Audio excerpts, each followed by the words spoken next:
Good morning. This is Pastor Stephen at Cross and Crown Lutheran Church, and we are continuing to read through the Bible with Leviticus chapter 4.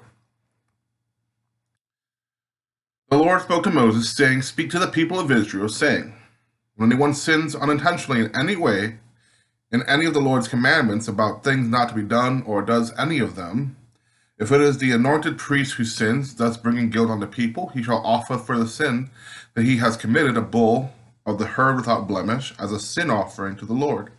He shall bring the bull to the entrance of the tent of meeting before the Lord, and lay his hand on the head of the bull. The bull shall be slaughtered before the Lord. The anointed priest shall take some of the blood of the bull and bring it into the tent of meeting. The priest shall dip his finger in the blood and sprinkle some of the blood 7 times before the Lord in front of the curtain of the sanctuary. And the priest shall put some of the blood on the horns of the altar of fragrant incense that is in the tent of meeting before the Lord. And the rest of the blood of the bull he shall pour out at the base of the altar of the burnt offering, which is at the entrance of the tent of meeting. He shall remove all the fat from the bull of the sin offering, the fat that covers the entrails, and all the fat that is around the entrails, the 2 kidneys with the fat that is on them at the loins, and the appendage of the liver, which he shall remove with the kidneys, just as these are removed from the ox of the sacrifice of well-being. The priest shall turn them into smoke upon the altar of burnt offering. But the skin of the bull and all its flesh, as well as its head, its legs, its entrails, and its dung, all the rest of the bull, he shall carry out to a clean place outside the camp, to the ash heap, and shall burn it on a wood fire. At the ash heap it shall be burned.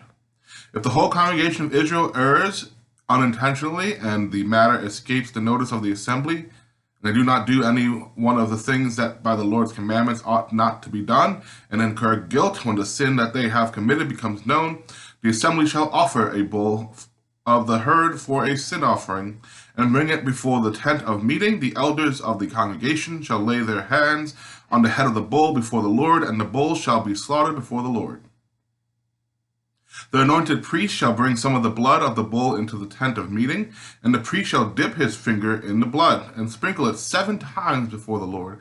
In front of the curtain he shall put some of the blood on the horns of the altar that is before the Lord in the tent of meeting, and the rest of the blood he shall pour out at the base of the altar of burnt offering, that is at the entrance of the tent of meeting. He shall remove all its fat and turn it into smoke on the altar. He shall do with the bull just as is done with the bull of sin offering. He shall do the same with this. The priest shall make atonement for them, and they shall be forgiven. He shall carry the bull outside the camp and burn it as he burned the first bull. It is the sin offering for the assembly. When a ruler sins, doing unintentionally any one of all the things that by commandments of the Lord his God ought not to be done, and incurs guilt, once the sin that he has committed is made known to him, he shall bring as his offering a male goat without blemish. He shall lay his hand on the head of the goat. It shall be slaughtered at the spot where the burnt offering is slaughtered before the Lord. It is a sin offering. The priest shall take some of the blood of the sin offering with his finger and put it on the horns of the altar of burnt offering, and pour out the rest of its blood at the base of the altar of burnt offering. All its fat he shall turn into smoke at the altar, like the fat of the sacrifice of well-being. Thus the priest shall make atonement on his behalf for his sin, and he shall be forgiven.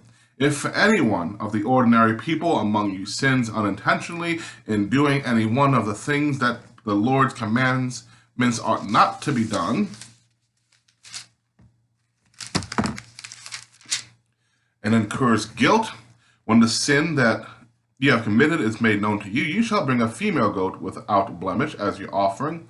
But for the sin that you have committed, and you shall lay your hand on the head of the sin offering, and the sin offering shall be slaughtered at the place of the burnt offering.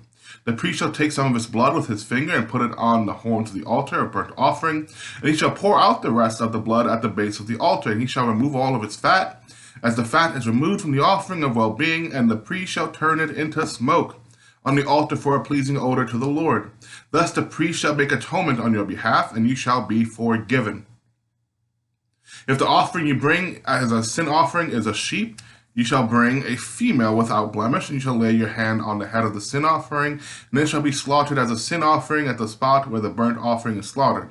The priest shall take some of the blood of the sin offering with his finger and put it on the horns of the altar of burnt offering, and pour out the rest of its blood at the base of the altar. And you shall remove all its fat, as the fat of the sheep is removed from the sacrifice of well-being, and the priest shall turn it into smoke on the altar with the offerings by fire to the Lord. Thus the priest shall make atonement on your behalf for the sin that you have committed, and you shall be forgiven. It's interesting. In our liturgy, in our confession, we do talk about asking for forgiveness for the things that we've done, but also the things that we've left undone, because there's not just sin by commitment, there's sin by omission too. When we don't do the things we know we're supposed to, and then even if we do things unintentionally, we see here that we are still held accountable for that. Chapter 5.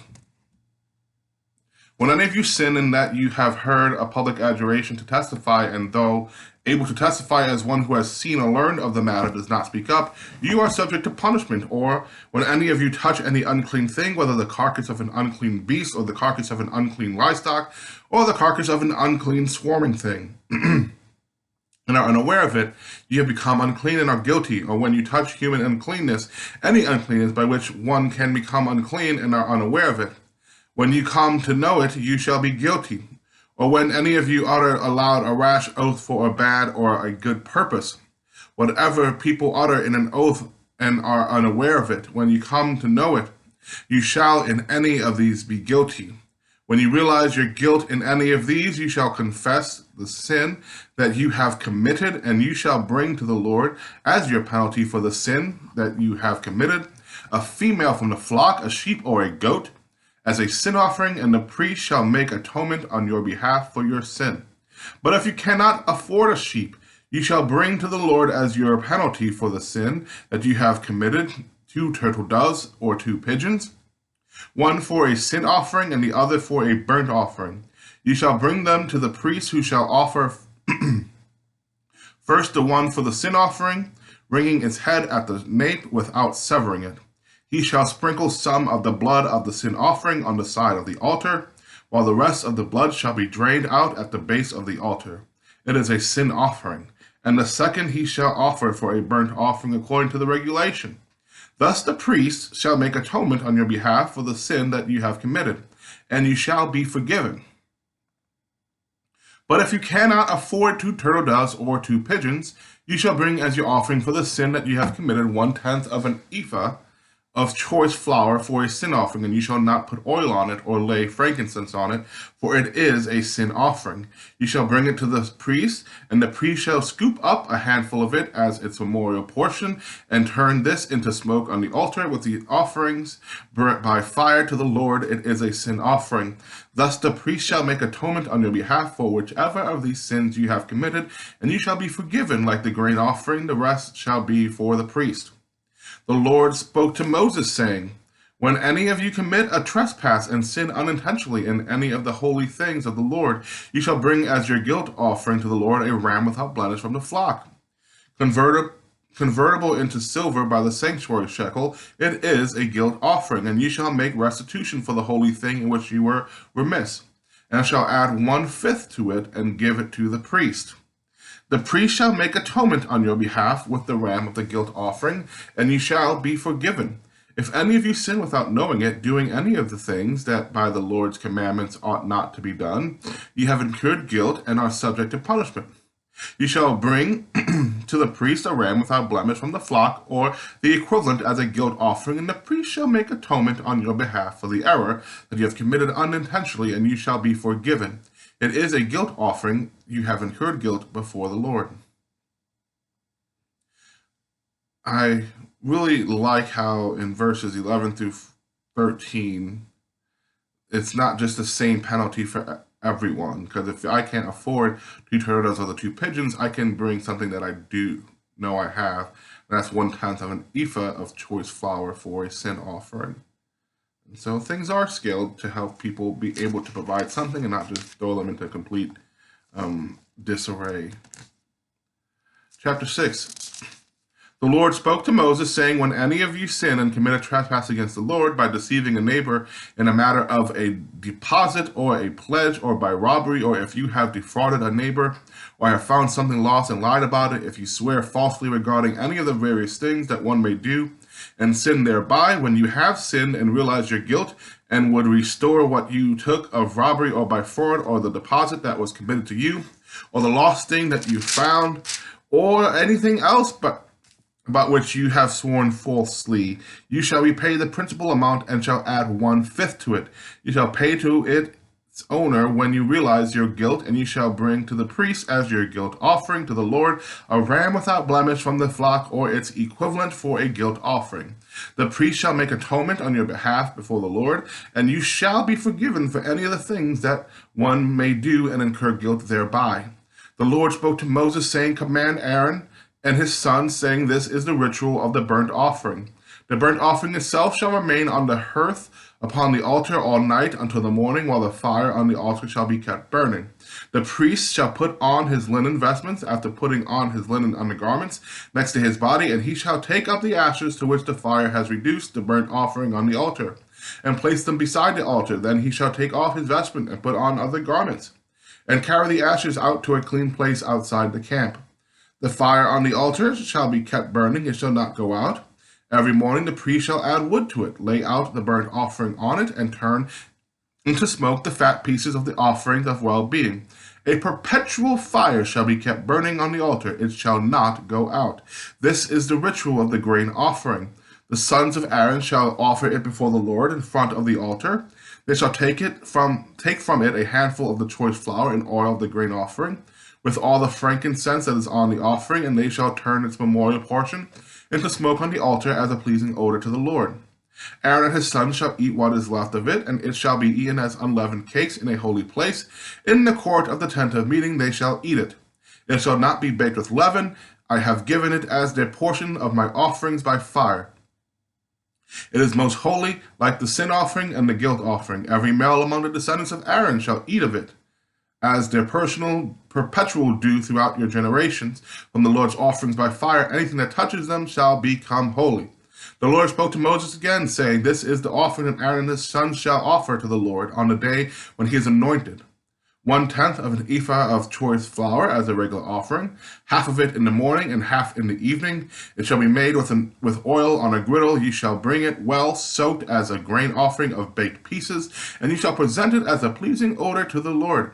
And so the priest anointed from among Aaron's descendants as a successor shall prepare it. It is the Lord's, a perpetual due to be turned entirely into smoke. Every grain offering of a priest shall be wholly burned. It shall not be eaten. The Lord spoke to Moses, saying, speak to Aaron and his sons, saying, this is the ritual of the sin offering. The sin offering shall be slaughtered before the Lord at the spot where the burnt offering is slaughtered. It is most holy. The priest who offers it as a sin offering shall eat of it. It shall be eaten in a holy place in the court of the tent of meeting. Whatever touches its flesh shall become holy, and when any of its blood is spattered on a garment, you shall wash the bespattered part in a holy place. An earthen vessel in which it was boiled shall be broken, but if it is boiled in a bronze vessel, that shall be scoured and rinsed in water. Every male among the priests shall eat of it. It is most holy, but no sin offering shall be eaten from which any blood is brought into the tent of meeting for atonement in the holy place. It shall be burned with fire.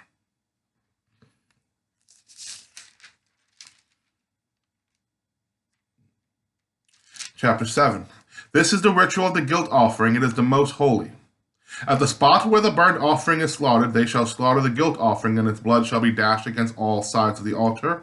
All its fat shall be offered, the broad tail, the fat that covers the entrails, the 2 kidneys with the fat that is on them, at the loins and the appendage of the liver, which shall be removed with the kidneys.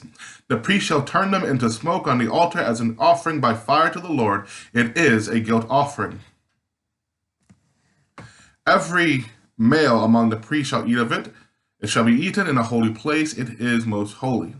The guilt offering is like the sin offering. There is the same ritual for them. The priest who makes atonement with it shall have it. So too the priest who offers anyone burnt offering shall keep the skin of the burnt offering that he has offered, and every grain offering baked in the oven, and all that is prepared in a pan or on a griddle shall belong to the priest who offers it. But every other grain offering mixed with oil or dry shall belong to all the sons of Aaron equally. This is the ritual of the sacrifice of the offering of well-being that one may offer to the Lord. If you offer it for thanksgiving, you shall offer with the thank offering unleavened cakes mixed with oil, unleavened wafers spread with oil, and cakes of choice flour well soaked in oil. With your thanksgiving sacrifice of well-being, you shall bring your offering with cakes of leavened bread. From this you shall offer one cake from each offering as a gift to the Lord. It shall belong to the priest who dashes the blood of the offering of well-being, and the flesh of your thanksgiving sacrifice of well-being shall be eaten on the day it is offered. You shall not leave any of it until morning, but if the sacrifice you offer is a votive offering or a freewill offering, it shall be eaten on the day that you offer your sacrifice, and what is left of it shall be eaten the next day. But what is left on the flesh of the sacrifice shall be burned up on the third day. If any of the flesh of your sacrifice of well-being is eaten on the third day, it shall not be acceptable, nor shall it be credited to the one who offers it. It shall be an abomination, and the one who eats of it shall incur guilt. Flesh that touches any unclean thing shall not be eaten, it shall be burned up. As for other flesh, all who are clean may eat such flesh, but those who eat flesh from the Lord's sacrifice of well-being while in a state of uncleanness shall be cut off from their kin. When any one of you touches any unclean thing, human uncleanness, or an unclean animal, or any unclean creature, and that then eats flesh from the Lord's sacrifice of well-being, ye shall be cut off from your kin.